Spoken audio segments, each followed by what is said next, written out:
What up, people? I am back for another video. We're talking about Batman 89. To me, this is the film that made me a Batman fan. And just, this is like one of the films I loved as a kid, just watching this all the time. And probably top CBMs of all time, just because to me, the score by Danny Elfman. Keaton is my second favorite Bat. I just love him as Batman and just the suit, just everything about it. Probably one of the most iconic Batmobiles. And what else like this film did was like it obviously spawned the animated series, which in my opinion, aside from that a lot of people's eyes the definitive Batman, but we wouldn't have got that without this film being so successful. Like the amount of everywhere you saw that yellow shit, the amount of places you saw that bat symbol everywhere, that yellow and black, the iconic one. Like when you think the Batman symbol, you saw that everywhere after this film, and it just, and I'm gonna say it. To me, Nicholson's my favorite live action Joker. I know a lot of people want to say Ledger. Yeah, Ledger probably put on a better performance, but I think, in my opinion, Keaton was. Fucking eye a little bit. Nicholson to me was the closest to the comics. He really personified the whole clown prince of crime because that's what he was. Like I like Dark Knight, but I don't. The whole visual of him. I get some people think it's cool him burning the money. That's not Joker. Joker wouldn't do that. Actual Joker would not do that at all. So I really think Nicholson's Joker really personified the whole clown prince of crime thing. I mean, and using the gas, which unfortunately, and that is a negative. I really don't like that in any of the movies. They haven't really done the Joker gas anymore. They kind of stopped doing it. I've noticed. I don't know if they thought. I get not doing it in uh, Dark Knight because that was for the tone it was going for. I get why, but I do. It did bother me a little bit. Like obviously they fucked up the whole DCU, but if they had done that Joker right with Ben Affleck, I think we would have got the laughing gas because that's more. They were going for more of a comic book Batman, and it just sucks we never got to really see that because that's a big aspect of the Joker that I just felt like they cut out. But like, I really love a lot of the final face off. The score, that opening intro with Danny Elfman's score playing is just so good. It hits, and then you get that pan out, and the bat symbol is so fucking great. Um, this is a perfect film for me. I have a few little criticisms. Like I'm not a fan of Vicky Vale. I think she's kind of pointless in the movie. I think her partner could have. I would have rather have had him be the reporter character. I get it. She's a girl, and they wanted to have the whole. She could connect with Bruce and maybe find out his secret. I get that, but I don't know. It felt like they just did it because we needed to have a love story in the film, and I just didn't. And I also just don't feel like they really had chemistry either. I would have been fine if she wasn't in the film. Also, hot take: I'm not a fan of the Gordon in this movie, and really in these movies in general, because he's also in Returns. Well, yeah, actually, no, he comes back even in Batman and Robin and Forever, I think. So he's pretty much in all those movies. And I just don't think he's a good Gordon. He to me never felt like Gordon. There's never that like companion. Okay, that's gay. I make it sound like that. I meant to say friendship because Gordon and Batman were friends, and they always had that like kind of relationship. Not just like you're Batman and I'm giving you information. Like even in the animated series, they always had that respect and a little bit of a friendship.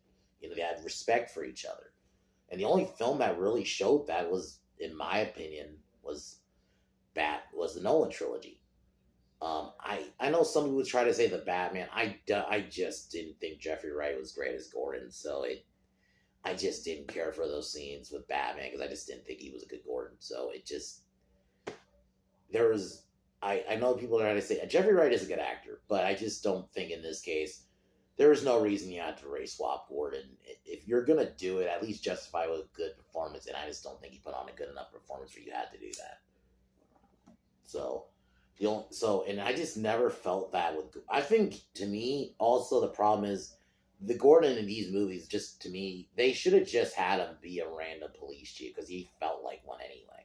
He never felt like actual Jim Gordon. He felt like to me just and there was no Barbara because the Batgirl that's introduced is in this world because Batman and Robin technically is connected to this movie because it's the same Alfred. Is Alfred's fucking like niece or some shit like something like that. So this isn't Gordon at all. He just feels like random police chief, so you should have just been that. Burton always had his own interpretations anyway, so why not just stick with that instead of trying to force this to be Gordon? Because he just wasn't. So that's my only real criticisms of the film. But everything else I love. To me, that has the definitive Batmobile. That Batmobile is just so timeless. Like I think it's like when I think of Batmobile, I think that design. While I like the Snyder the Ben Affleck Batmobile, the one he had in BVS and Snyder's Justice League. I really dug that Batmobile, especially because it was very much close to the comics, where it's like a tank, but it's still a car. But that '89 one is just so timeless, dude. Like when I just see that Batmobile, I can almost put any Batman in that fucking Batmobile, and it just works.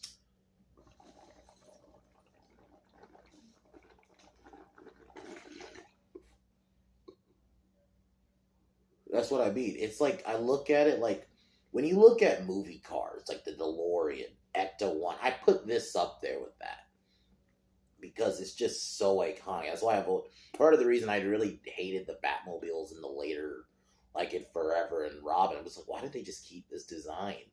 I think this design you could have tweaked it a little bit. Like even they brought it back in. As much as I hate the film, The Flash, it still looked good, and that was a 2023 film, and it still looked good. I think that Batmobile is just so timeless, you know?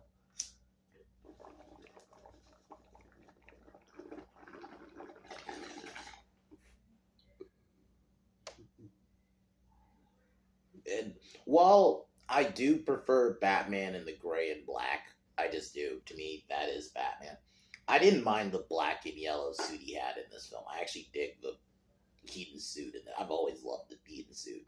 If I had to pick my favorite, like Batman in just black, that's probably my favorite suit. I dig the Keaton suit. The ears were the right length. It's just what I grew up with. The I'm Batman scene is just so iconic that it's just you almost now it's to the point that they did it in Batman Begins. I don't think Ben Affleck had a scene like that, which I'm kind of okay that they didn't do it, but that's almost like a thing that carries on just in other Batman media, not just in film, like games and TV. He has the I'm Batman moment just because of how iconic that scene is. Who are you? I'm Batman. And it's so good. It still hits every time. Doesn't matter how many times I've seen it before. It still it hits like I've seen it the first time every time. It's just so good. But anyways, other than that, this is probably gonna be my only video today. I don't know if I'm gonna do another movie just because I don't know what's gonna happen later tonight. We'll see. I know tomorrow for sure I'm definitely gonna be doing Tropic Thunder, which I cannot wait. I've been wanting to review that film for a while. Like that just is such to me. If I had to put it, it's probably like my top at least 5 comedy films of all time. Like it is funny, one of the funniest films, but it's also just great character work. It's just great movie overall. It's not just great because it's funny, right? So I'll be talking about that tomorrow, so I can't wait. As usual, Saturday, I will be doing a Pin Down podcast, so link will be in the description. Batman 89 to me is a 10 out of 10, like in terms, especially as a comic book film for what it did for comic book films, along with, Superman 78, which started it, but this film was like that's like a 1-2 punch was this, that, and this film, you know? And while I can agree that Batman Returns is probably objectively the better film, I do still have a soft spot for this one a little bit because it's so iconic and the simplicity of it is just what works. And yeah, and to me the score was at its strongest in this film in my opinion. But can't wait to do Batman Returns next week though. Batman Returns is so fucking incredible. I mean, has the to me Michelle Pfeiffer as Catwoman has still been very, very unmatched. The fact we've had two live action Catwomen since, and they have both just three. I'm not if three if you count fucking Halle Berry, but I don't because there's no Batman in the universe. So to me, that's not really Catwoman. So there's only really been two that are like at least somewhat like the comics, and neither just were the good. Anne Hathaway just I think if she was written better and stronger could have been good. I just think she was just there, and Zoe Kravitz just wasn't memorable as Catwoman to me. Besides that shitty line about white rich guys or whatever, like aside from that, she's just not memorable to me as Catwoman. So to me, Michelle Pfeiffer's still been unmatched. I really like Danny DeVito as Penguin. Granted, I prefer more mob Penguin, where he's a mob boss, but I do like the story specifically for this Penguin. And I thought he put on a really great performance. The aesthetic of Gotham with the whole winter aesthetic because it was Christmas time, I fucking love it. It's just it's such a good film, and yeah, and I really dug the little love story between Bruce and Catwoman versus Bruce and Vicky in this movie. So can't wait to talk about that next week. So, anyways, guys, let's get into Batman Unite.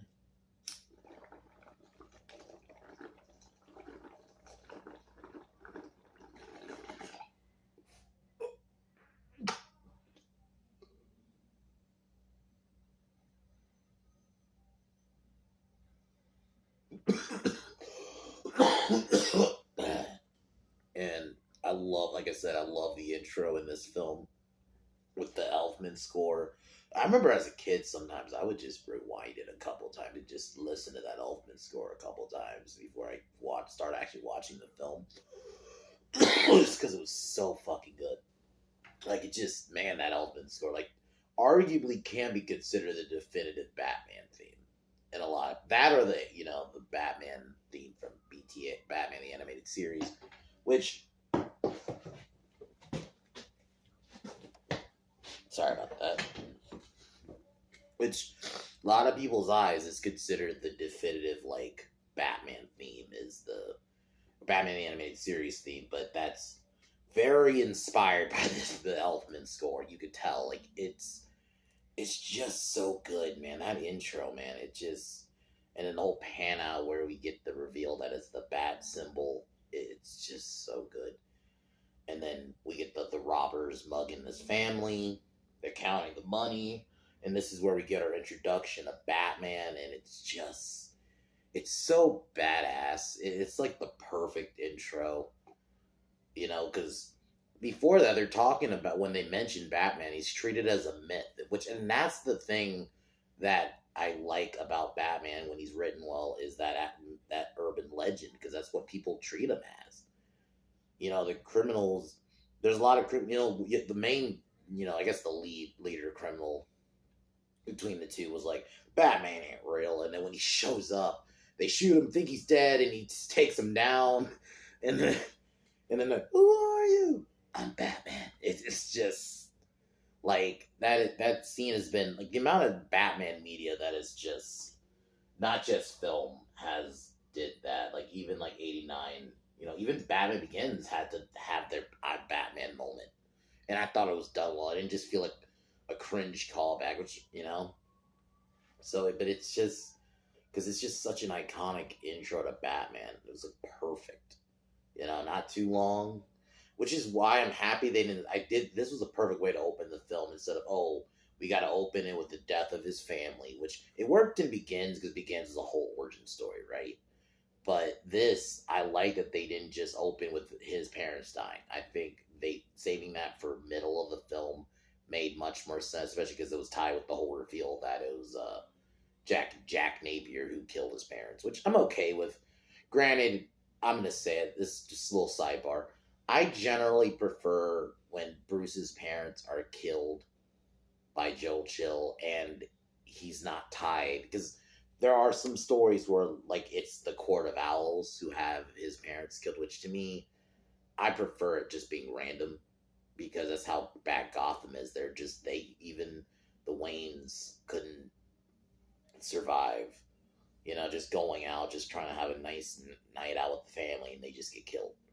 That's the randomness of it. That's what makes it work, and I think it hits harder when it's just random versus tying it to like the Court of Owls. Which, don't get me wrong, I love the Court of Owls. I love that whole story, but I think some people like it because it's this whole conspiracy, but I think it works better when it's just random to me. It was just Joel Chill, random criminal, wrong place, wrong time kind of thing.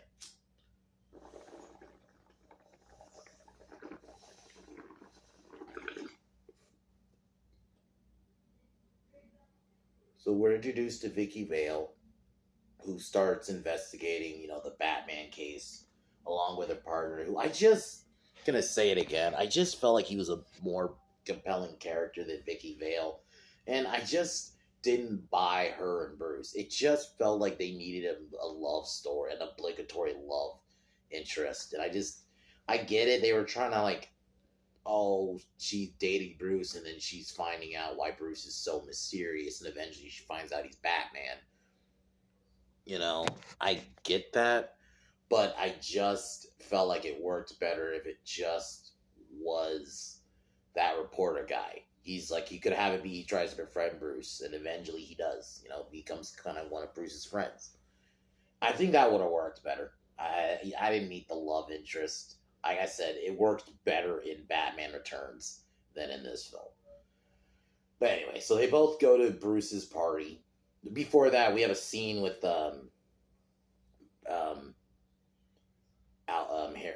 Harvey Dent, who I actually really Billy D. Williams being cast as Harvey Dent works, because at the time it wasn't just, oh, he was hired because he was black. It was because this is fucking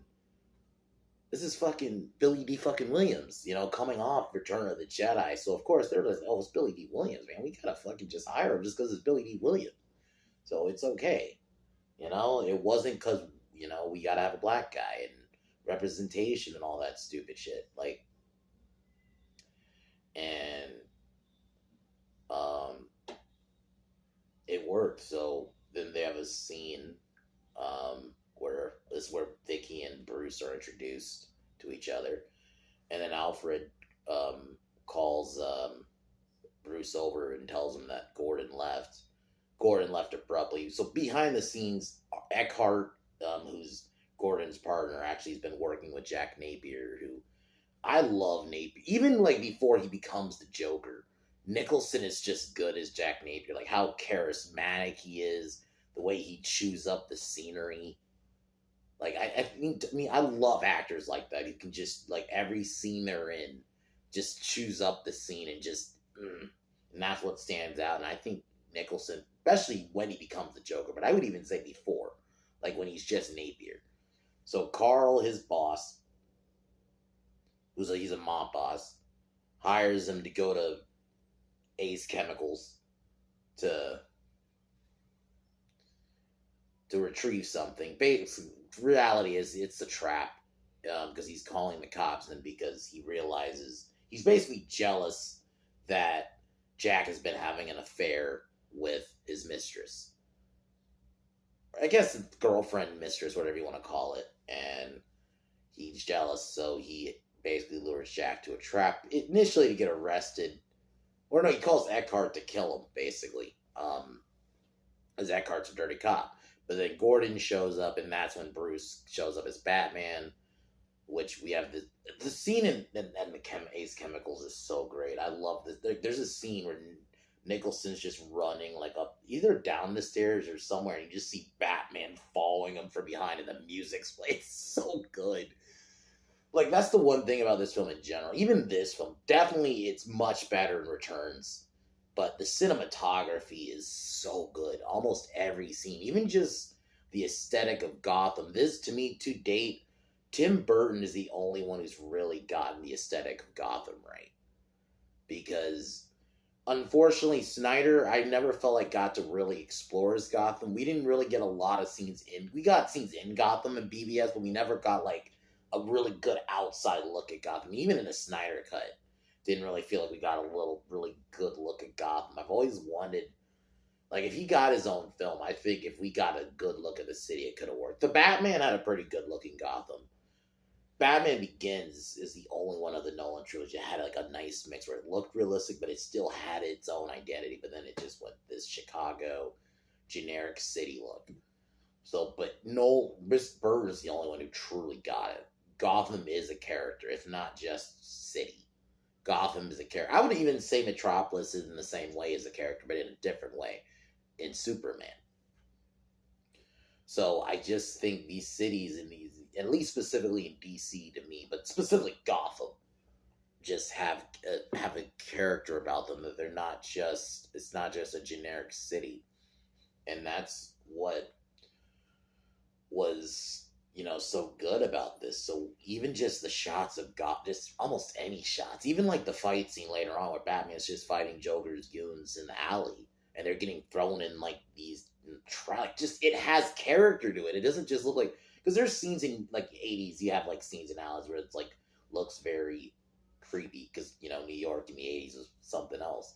But this had its own identity. It didn't feel like, oh, this is just like New York or something.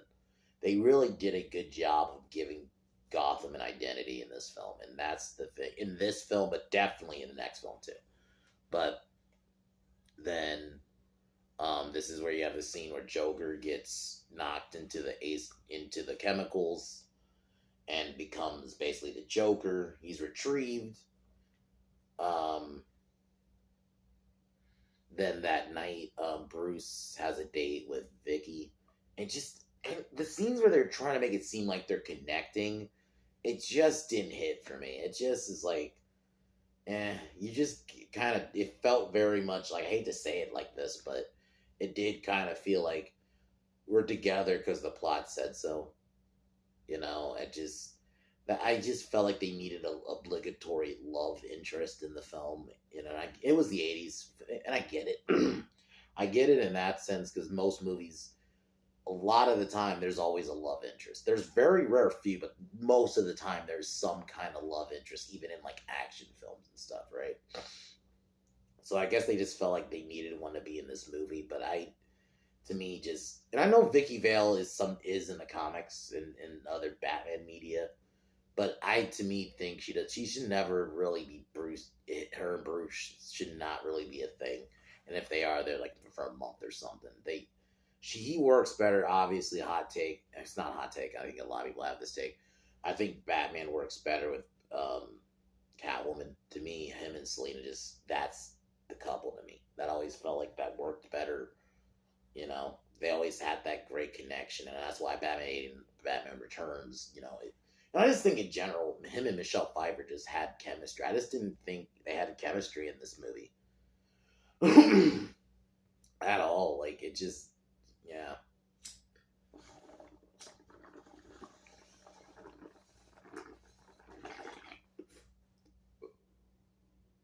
So, the scene where Joker,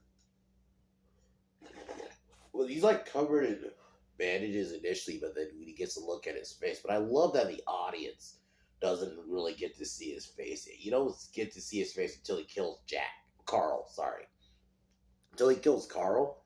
Before that, you don't see his face, but you see him. He breaks the mirror, and he's just laughing maniacally, walking off screen. It is so fucking awesome. It's almost a good way to introduce the Joker without seeing his face, but that laugh. And Nicholson nailed it to me. And then obviously when we get the reveal scene, he kills Carl and he's like, I'm a lot happier, and he shoots Carl. It's so fucking well done. And then wait till when he reads the newspaper and he sees Batman, he's like, wait till they get a load of me. It's so good. Such a well done scene. I actually really like Nicholson's design as the Joker. He wears the right outfits. and it makes sense. Like you can kind of tell, even not just the aesthetic of Batman '89 is what kind of gave us the animated series. I'd argue the aesthetic of Nicholson's Joker very much inspired Joker, the DCAU, as they call it. Like you could tell. Like look at Joker's outfits. Well, especially in those early seasons of Batman the animated series, and you look at him in this, he very much similar. And that's what I mean. I think Nicholson to me was Joker because he really nailed the whole clown prince of crime. Even the scene when he goes to the other bad guys and then he kills the guy and just makes him laugh. You're dead, and he's just laughing. You're dead, and the guy's like all burned. It's so iconic. It's very much he is the character to me because while I'm not gonna go in on Leto because I that's to me I'm gonna keep saying it's not necessarily his fault. It was the studio. They cut down a lot of his scenes in Suicide Squad when they did that whole we all know the behind the scenes stuff of that film, and it just he never got a fair shake. Like the little bit we saw of him in the end of the Snyder cut, like I'm like okay, I think he could have been a good Joker if he got more scenes, and if they got rid of the fucking make like tattoos and just make him look like regular Joker, it could have worked.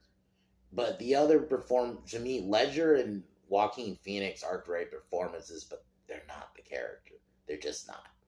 Joker's has some anarchy in him, but he doesn't burn money. He doesn't just do things to send a message. That's not Joker to me. I don't really feel like the other films got the whole like. And then obviously with the Joker, specifically Joaquin Phoenix, they're going for a different thing. So I'm not necessarily going to go in on it in that way, but that's why I mean like Nicholson was the one who really nailed the whole clown prince of crime aspect, and even like the laughing gas and then the scene with when he's on the news. The Joker scene is so fucking creepy with the smiles, and Burton really nails that stuff, and that's why I think him doing Joker actually was fitting because he though over the like Beetlejuice even has some Jokerish feels to him if you kind of think about it. So, um, so Bruce lies to Vicky saying, "Oh, I'm gonna go leave town," but then he actually, because I think it's like the anniversary of his parents' death, and I think this is where we do get the flashback, which is a well done flashback, by the way, and the right point to do the flashback. They didn't need to do it like in the start of the film. I actually think that was a good call. It makes more sense to let's show Batman doing some Batman stuff. Good start. I think that was a good choice. And finding out later works better because obviously we find out Jack Napier and he realizes he's the Joker. Joker publicly, when he dresses as a mime, kills one of the mob bosses.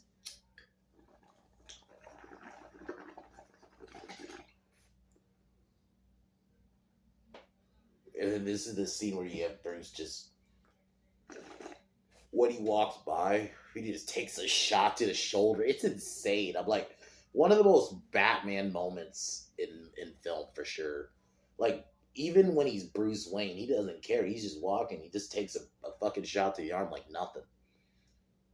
Like, because I think he has a tray under, or like, oh no, that's later in the film. But it like grazed him, I think. It didn't necessarily hit him too bad, but it's just going into the.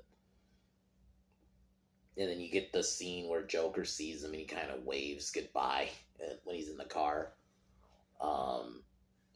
Great scene. Bruce, well, Vicky gets kind of mad at Bruce for lying to her, obviously. And this is a scene where he's about to reveal he's Batman, but then Joker arrives because he wants her. Oh, before this, sorry. I fucking skipped a bit, one of the best sequences ever. When Joker goes to the art museum and has the Prince song playing. It's so fucking great. It's one of the most Joker moments for sure I've seen. Just comes in, and, he's spraying that gas, getting good because he poses as Bruce Wayne, wanting to meet Vicky Vale. Because there's a scene where Alfred says, "Oh, there's something about your date, sir," and he's like, I didn't schedule anything, and that's when he realizes. So he saves her before she can be gassed. Um, yeah, so Batman saves her. We have the scene I was talking about where he has the fight in the alley, which is pretty great. The one guy with swords just fucking kicks and he flips. It's funny as fuck. And then the last guy drops the knife because Batman's like, and he's like, he drops the knife and runs. It's so good. Like, I really think this film also really shows Batman as scary. I think the other film I really think showcased, I know a lot of people don't like the film, but I'm going to say it, BVS. Batman in that film is shown to be scary, but so in this film, the amount of times criminals just straight up run, like, or when he's in there, when he the criminals in Batman's presence, they really show you how scary Batman is. Even that last guy just runs off because he sees him what he did with the other guy. He's like, nope, drops the knife and everything. Like, because I think the other films, especially the Nolan films, I think the Begins does, but unfortunately in the later films they were trying to have him more be a symbol. And I think there's a way you could do that, but still have Batman still be scary. Like even in like look at Batman in like Batman the Animated Series or the Justice League. He's still scary, even though yeah he does become more of a hero and more of a symbol. He's especially by the Justice League shows, he's still shown to be scary. Like they still really want to reiterate Batman's supposed to be scary to criminals, and this film really shows it for sure. And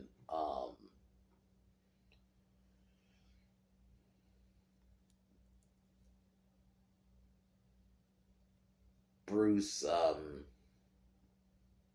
gets this is the scene. The pale blue light line is just so iconic.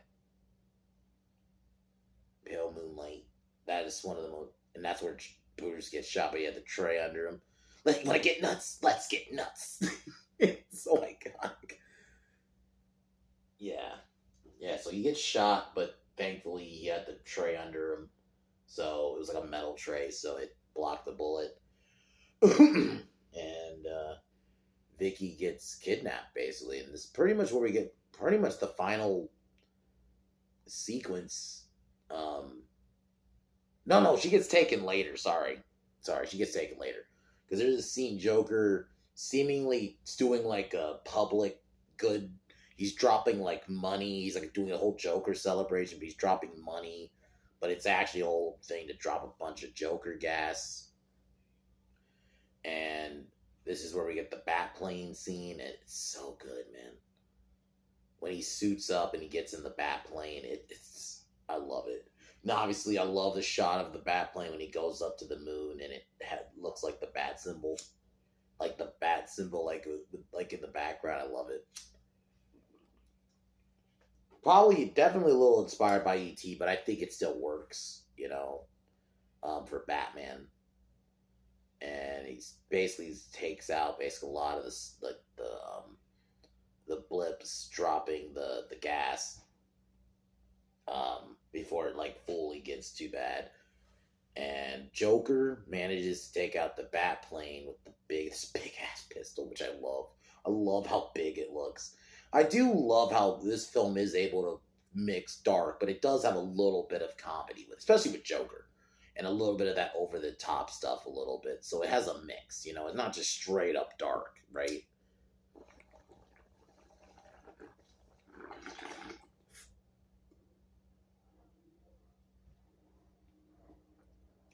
So Joker kidnaps Vicky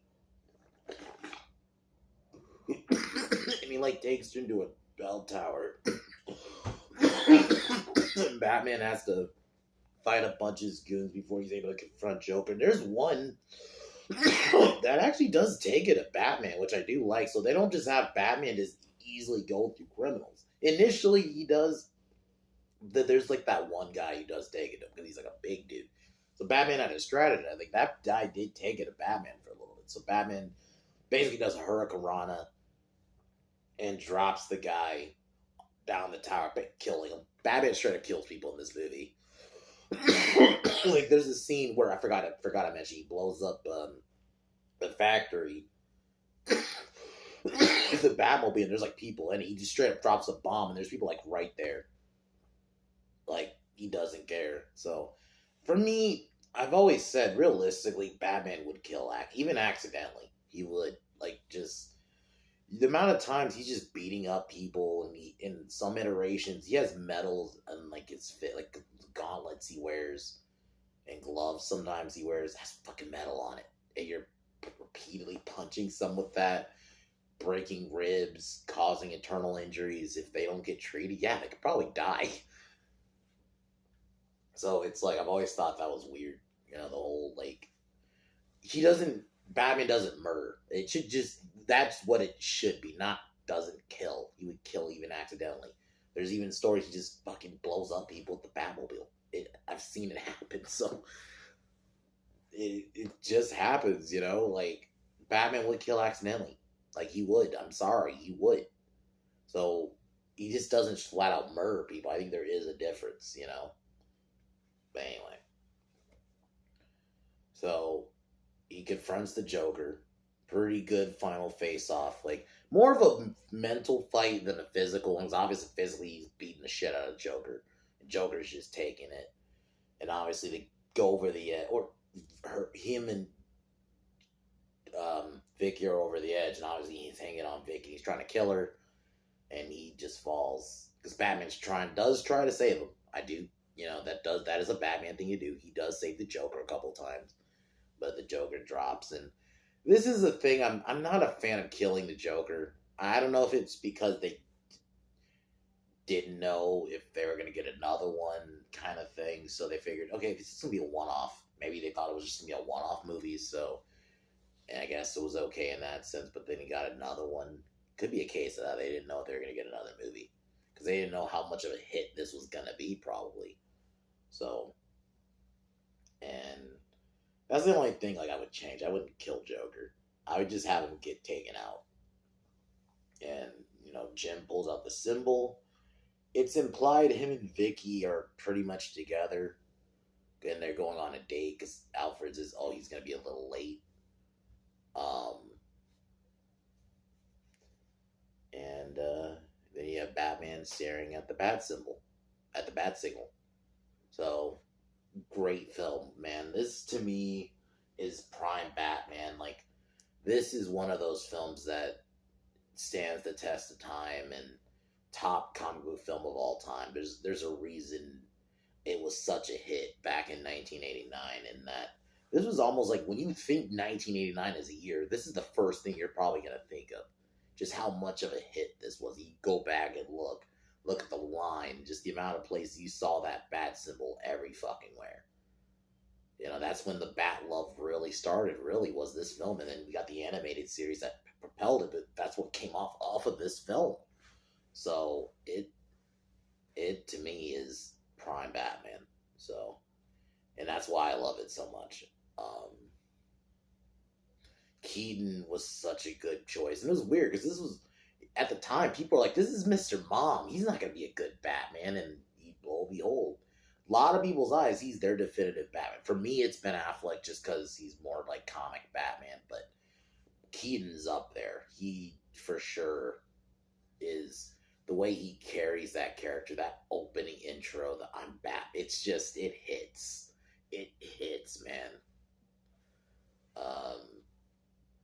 And Nicholson as Joker is just so iconic. To me, he is Joker.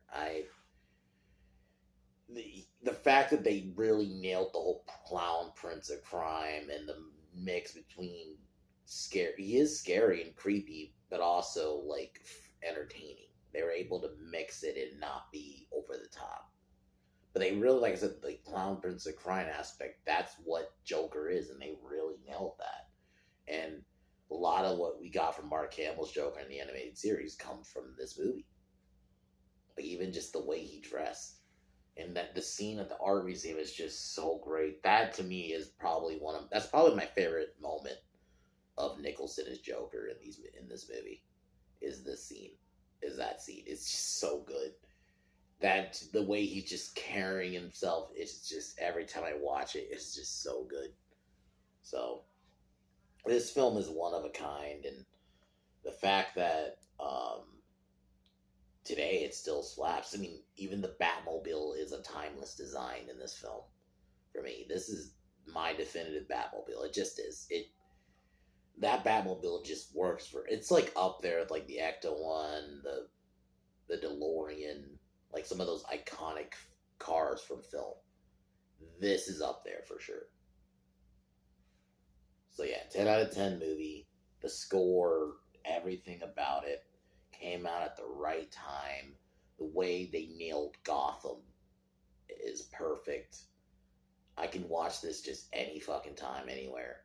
So, anyways, guys, I'm happy to finally have reviewed this movie. I've been wanting to do it for a while, but I figured why not? We're close to Batman Day anyway, so I figured why not do Batman franchise. Perfect time to do it. So, can't wait to do Batman Returns next week. That's going to be perfect. I'm going to try to do it on Tuesday next week, but if not, maybe if I don't have work, like, same deal, I'll do it Wednesday morning again, but we'll see.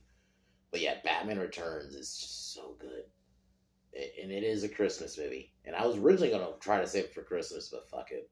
If we're going to be doing the Batman films, it makes sense to do Returns right after 89. It's perfect.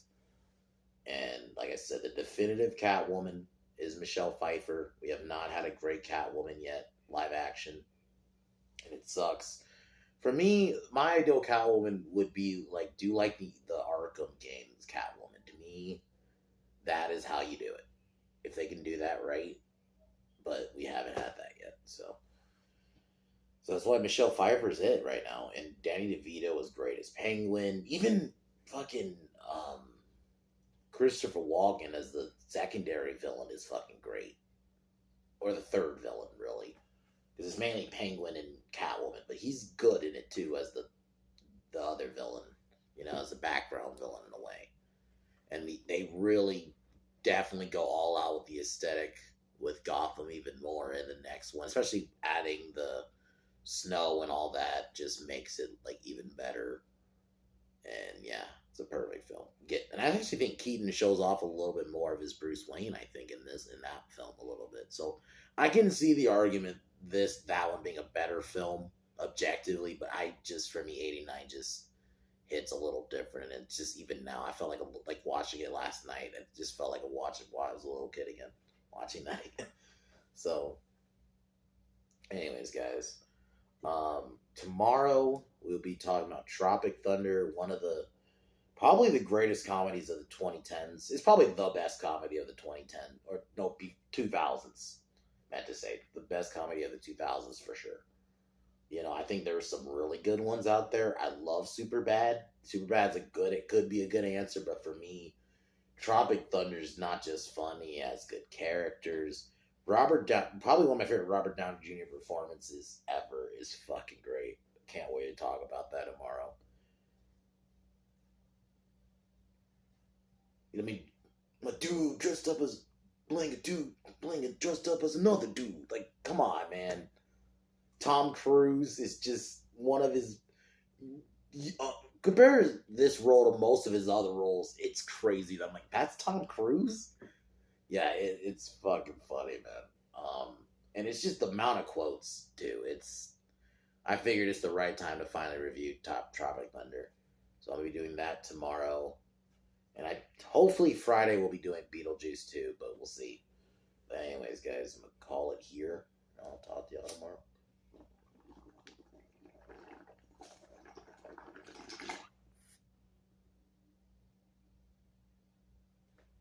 Pin Down Podcast Saturday. That's it. But other than that, guys, talk to y'all later.